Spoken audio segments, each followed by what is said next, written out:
Hello, আসসালামু আলাইকুম। আজকে চৌরাস্তায় এসেছি আমি, চৌরাস্তা তিনতলা মার্কেটে। তো ভাবলাম যে শোরুম থেকে একটা স্ট্যান্ড নিব। তো আমার এক বড় ভাইয়ের দোকানও একটা মাইক্রোফোন নিব। তো আজকে আমার বড় ভাইয়ের দোকান তিনতলা এসেছি এবং 2000 টাকা দেয় একটা স্ট্যান্ড আর দুইটা মাইক্রোফোন।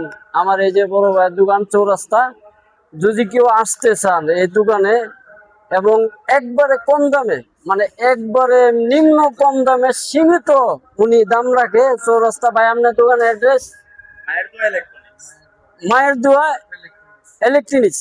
যে মায়ের দোয়া ইলেকট্রনিক্স, জয়দেবপুর চৌরাস্তা এবং কি মুড়ে পশ্চিম পাশে মার্কেট, তিনতলা। তিনতলা না তিনতলা, তিনতলা ওনার দোকান। একবারে সীমিত ভাবে আপনারা নিতে পারবেন যদি আসেন। এ পর্যন্তই, আমি আপনাদের আর কিছু বলবো না। যদি আসেন, যে চৌরাস্তা আমার অনেক ভাই বন্ধু আছে এবং জয়দেবপুর আছে এবং সারা গাজীপুরের মানুষই আমি যে ভিডিও করি আপনারা চিনেন আমাকে। যদি আসেন এই যে মায়ের দোকানে আসবেন, চৌরাস্তা তিনতলা, আপনারা কম দামে নিতে পারবেন। আসসালামু আলাইকুম।